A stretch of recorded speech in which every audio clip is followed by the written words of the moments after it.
क्या ऐसे कारण होते हैं कि सब कुछ करने के बाद भी, अच्छा मैनेजमेंट करने के बाद भी फसल की बढ़वार शुरू में अच्छी नहीं होती और फसल कमजोर रह जाती है?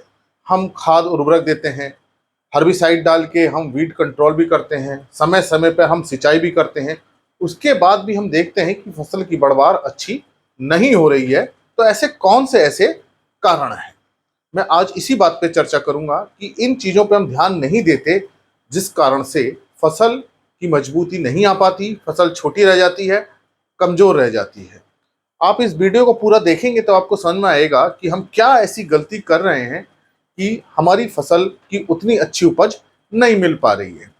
देखिए, जो हम खाद उर्वरक देते हैं उसी में हमसे गलती शुरुआत में होती है।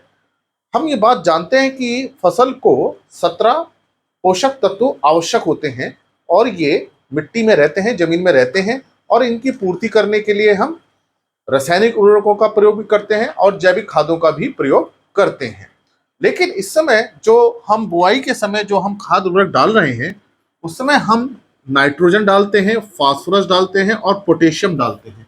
यहाँ हमसे सबसे बड़ी गलती ये होती है कि नाइट्रोजन को तो हम बहुत ज्यादा दे देते हैं, लेकिन फास्फोरस और पोटेशियम की मात्रा हम या तो देते ही नहीं है या बहुत कम देते हैं, और पोटेशियम तो लगभग देते ही नहीं है।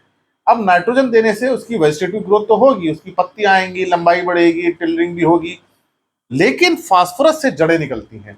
तो जब जड़ें ही छोटी रह जाएंगी शुरुआत में, तो पौधे की बढ़वार नहीं होगी।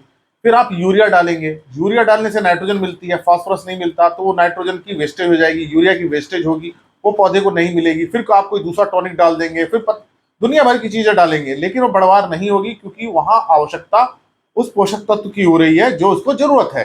तो फास्फोरस हम कम डाल रहे हैं तो जड़ें नहीं बढ़ पाएंगी, तो जड़ों की बढ़वार के लिए फास्फोरस देना जरूरी है। उसी तरह से पौधे के जितने भी एंजाइम्स हैं उनको एक्टिवेट करने के लिए पोटेशियम चाहिए। नाइट्रोजन पोटेशियम की हेल्प से ही अपना काम करती है, फास्फोरस भी के अपने काम करने के लिए पोटेशियम चाहिए। तो देखिए, पौधे के अंदर जितनी प्रक्रियाएं होती है, जितने प्रोसेस होते हैं, वो सब एंजाइम की सहायता से होते हैं, और इन एंजाइम्स को जो एक्टिवेट करता है, सक्रिय करता हुआ है पोटेशियम। तो अगर हम इन तीनों को बैलेंस नहीं रखेंगे, नाइट्रोजन का, फास्फोरस का, पोटेशियम का, तो फसल की बढ़वार अच्छी नहीं हो पाएगी। नाइट्रोजन वेजिटेटिव ग्रोथ बढ़ाती है, पत्तियां लाती है, फास्फोरस से जड़ें बनती हैं, पोटेशियम इन दोनों के काम करने में हेल्प करता है। तो आप जो भी खाद प्रयोग कर रहे हैं, इस बात का ध्यान रखें, जो उसमें रिकमेंडेड डोज है नाइट्रोजन, फास्फोरस, पोटेशियम, आप पूरी दीजिए, रिकमेंडेड डोज दीजिए। अगर आप फास्फोरस की या पोटेशियम की कमी करेंगे तो फसल की बढ़वार अच्छी नहीं होगी। सामान्यतः डीएपी दे देते हैं, जिससे नाइट्रोजन और फास्फोरस मिलता है, लेकिन पोटेशियम नहीं मिल पाता। तो पोटेशियम वाली खाद भी देनी जरूरी है, चाहे एनपीके का कोई भी ग्रेड दें, उसमें पोटेशियम रहती है। 12-32-16 है, 10-26-26 है, इसमें पोटेशियम है। म्यूरेट ऑफ पोटाश बहुत अच्छा स्रोत है, सल्फेट ऑफ पोटाश भी अच्छा स्रोत है। तो पोटेशियम भी हमें देना है, फास्फोरस भी देना है, नाइट्रोजन भी देनी है, लेकिन तीनों का बैलेंस देना है। दूसरी जो समस्या आती है वो आती है सूक्ष्म पोषक तत्वों की। हमने ये खाद तो दी, डाइमोनियम फास्फेट दिया, यूरिया दिया, एनपीके दिया, एमओपी दिया, लेकिन जो सूक्ष्म पोषक तत्व हैं, अब जो इनकी मिट्टी के अंदर कमी आ रही हो, इनकी खाद हम नहीं देते। अब या तो जैविक खादों से इनकी पूर्ति हो सकती है, जैविक खाद में रहते हैं, FYM है, कंपोस्ट है, वर्मी कंपोस्ट है, लेकिन ये हर जगह उपलब्ध नहीं है, तो इनकी हमें खाद देनी पड़ती है। अब जो सॉरी सूक्ष्म तत्व, सूक्ष्म जीव नहीं है, ये सूक्ष्म तत्व है। तो सूक्ष्म तत्व जो है हमारे, आयरन है, कॉपर तांबा है, जिंक है, मैग्नीज है, बोरोन है, क्लोरीन, मोलोबिडनम और निकेल। तो इसमें देखिए, जो सबसे ज्यादा कमी आजकल देखी जा रही है वह है जिंक की। तो जिंक की हमें ध्यान देना है। आयरन की बहुत ज्यादा समस्या आ रही है, बोरोन की कमी देखी जा रही है। तो ये तीन तत्व तो लगातार भूमि में कम हो रहे हैं, तो जिंक की हमें देना चाहिए जहां कमी है। आयरन जो लोहा है वो देना बहुत जरूरी है। बोरोन जो है फल को बनाता है, बीज बनाता, फूड बनने की प्रोसेस करता है।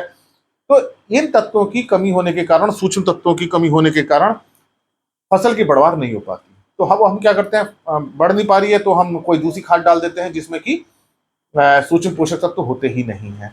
अब आयरन के लिए हमें फेरस सल्फेट का प्रयोग करना पड़ेगा, बोरोन के लिए बोरोन वाली खाद डालनी पड़ेगी, जिंक के लिए जिंक सल्फेट हमें डालना पड़ेगा। अगर ये मिट्टी में इनकी कमी है और हम इसका प्रयोग नहीं कर रहे, तो आप कोई सी भी खाद डाल लीजिए, कोई फायदा नहीं होगा। कोई सा भी टॉनिक डाल लीजिए, कुछ भी डाल लीजिए, वो नहीं होगा, क्योंकि मिट्टी में कमी हो रही है उस पर्टिकुलर सूक्ष्म तत्व की, माइक्रो न्यूट्रिएंट की। तो अगर ये माइक्रो न्यूट्रिएंट नहीं डालेंगे तो वो फायदा नहीं मिलेगा। इसलिए हमें मिट्टी की जांच करा के रखना चाहिए कि कौन से सूक्ष्म पोषक तत्व की कमी हो रही है, उसके अनुसार हम उसका प्रयोग करें। तो एनपीके खाद तो पूरी डाल रहे हैं, लेकिन सूक्ष्म पोषक तत्व माइक्रोन्यूट्रिएंट्स नहीं डाल रहे हैं, तो लाभ नहीं मिलेगा, फसल छोटी रहेगी, बैठी रह जाएगी, और उतनी अच्छी उससे उपज नहीं मिलेगी। तीसरा जो कारण रहता है वो मिट्टी से संबंधित है। मिट्टी की पीएच अगर बहुत ज्यादा हो या बहुत कम हो, मतलब अम्लीय मिट्टी हो रही है या पीएच 8 से ज्यादा जा रही है, क्षारीय हो रही है, तब अंकुरण तो होगा, बीज आपने बोया, लेकिन उस अंकुरण के बाद फसल की जो पत्तियां उतनी अच्छी नहीं निकलेंगी, जड़ें उतनी अच्छी नहीं निकलेंगी, फसल बैठी रहेगी। तो ये कारण रहता है बहुत ज्यादा पीएच होने का या बहुत कम पीएच होने का।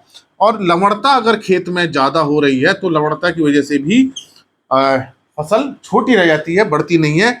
इसके लिए हमें ईसी देखनी चाहिए, मिट्टी की इलेक्ट्रिकल कंडक्टिविटी हमें चेक कराते रहना चाहिए कि कितनी ईसी है, कितनी पीएच है, ये हमें खेत का जरूर पता होना चाहिए और उसके अनुसार फिर उसको करेक्शन करना चाहिए, सही करना चाहिए। पीएच जो है न्यूट्रल 7 के आसपास होनी चाहिए। और अम्लीय मिट्टी हो रही है तो मैं चूना डाल के सुधारना चाहिए, क्षारीय मिट्टी हो रही है तो उसे जिप्सम डाल के सुधारना चाहिए, लवणता ज्यादा आ रही है तो भी आप लीचिंग करेंगे, निच्छलन करेंगे तो भी उससे सुधार हो जाएगा। तो ये हमें ध्यान रखना है मिट्टी की पीएच का और ईसी का। फिर अगला कारण, मिट्टी में जो कंपैक्शन होता है, मिट्टी ठोस हो जाती है, कंपैक्ट हो जाती है, उस कारण से क्या है, जड़ों की ग्रोथ नहीं हो पाती। तो बहुत सारी मिट्टी ऐसी होती है कि आपने जुताई करी, अच्छी हो गई, फिर बुआई करी और पानी पड़ने के बाद या बारिश हुई, वो कंपैक्ट हो जाती है, ठोस हो जाती है। अब जब मिट्टी अंदर से ठोस हो जाएगी तो जड़ें को फैलने का स्थान कम मिलेगा, जड़ें छोटी रह जाएंगी और उनको वायु भी नहीं मिल पाएगी, ना तो उनको वायु मिल रही है ना उनको स्थान मिल रहा है, तो उनकी ग्रोथ बहुत छोटी रह जाती है। उस कारण से फसल की बढ़वार नहीं हो पाती। ऊपर से आप खाद देते रहिए, कोई असर नहीं होगा, क्योंकि नीचे से जड़ें छोटी रह गई हैं, उनको जड़ों को बढ़ने की जगह नहीं मिल पाती है। तो ये कंपैक्शन, ठोस होने की बड़ी समस्या होती है। जिन भूमि में क्ले ज्यादा होता है उसमें समस्या है, जिसमें जैविक पदार्थों की कमी होती है उसमें समस्या आती है। तो ऐसी मिट्टी जिसमें कंपैक्शन होता है, जुताई अच्छी कीजिए, उसमें जैविक पदार्थों को मिलाइए, चाहे ग्रीन मैन्योरिंग कीजिए, FYM मिलाइए, और जिप्सम अगर आप डालते हैं तो जिप्सम डालने से भी मिट्टी का कंपैक्शन कम होता है, तो इसको हमें कम करना चाहिए। अगला कारण जो रहता है कि जब आप सिंचाई करते हैं तो सिंचाई का पानी कंट्रोल नहीं रहता, इरिगेशन बहुत ज्यादा कर देते हैं तो अधिक नमी बनी रहती है। तो ऊपर से तो आपको लगेगा कि पानी सूख गया है, लेकिन जड़ क्षेत्र में अधिक नमी बनी रहती है। तो जब जड़ क्षेत्र में नीचे नमी ज्यादा रहेगी, पानी ज्यादा रहेगा, तो मिट्टी के अंदर फिर जो वायु नहीं रहेगी, वायु बाहर निकल जाएगी, और वायु के अंदर क्या है, ऑक्सीजन है, और ये ऑक्सीजन किसको चाहिए, जड़ को। तो अधिक नमी होने की वजह से जड़ें अपना रेस्पिरेशन, जो श्वसन प्रक्रिया है, वो नहीं कर पाती हैं पूरा, उससे जड़ें छोटी रहती हैं। उस कारण से फसल आपकी पीली पड़ जाएगी और छोटी भी रह जाएगी। तो ये बड़ी समस्याएं आती हैं जिन पे हम ध्यान नहीं देते हैं। तो आप बैलेंस फर्टिलाइजर डालिए, मतलब NPK जितनी जरूरत उतना डालिए, माइक्रोन्यूट्रिएंट जितनी जरूरत है उस पर नजर रखिए, उतनी ही डालिए। मिट्टी की पीएच का सुधार कीजिए, लवणता को सुधारिए, मिट्टी को कॉम्पैक्ट होने से बचाइए, और जो हम सिंचाई करते हैं वो कंट्रोल होनी चाहिए, नियंत्रित होनी चाहिए। ऐसा नहीं चाहिए कि हमने पूरा खेत में लबालब पानी भर दिया और वो पानी फिर नीचे जाएगा, जड़ में बना रहेगा, नमी ज्यादा हो जाएगी, फसल बैठ जाएगी, उठ नहीं पाएगी। तो अगर हम इस तरह की चीज़ों पे ध्यान देते हैं तो हम अच्छा मैनेजमेंट कर सकते हैं, और जो शुरू की बढ़वार की अवस्था है वो अच्छी हो जाएगी, तो बाद में जो टिलर निकलेंगे या ब्रांचेस बनेंगी, उपज हमें अच्छी मिलेगी। तो ये इन बातों का हमें ध्यान रखना चाहिए, ताकि शुरू से ही फसल की बढ़वार अच्छी हो और उसमें कोई समस्या ना हो, और हमें अच्छा उत्पादन मिले और हमें अच्छा लाभ मिले। इसी प्रकार के लेक्चर्स को देखने के लिए आप कृषि किसान प्लेलिस्ट देखिए। मैं डॉक्टर अमित भटनागर, पंतनगर कृषि विश्वविद्यालय में सस्य विज्ञान विभाग में प्रोफेसर के पद पर कार्यरत हूँ, और मेरा यही प्रयास है किसानों तक सही जानकारी पहुंचे, रिसर्च फाइंडिंग पहुंचे, ताकि उसका लाभ अपनी खेती में ले सकें। इसके लिए इस चैनल पर मैंने कृषि किसान प्लेलिस्ट बनाई है, उसको जरूर देखें, और अगर आपने चैनल सब्सक्राइब नहीं किया है तो सब्सक्राइब कीजिए। धन्यवाद।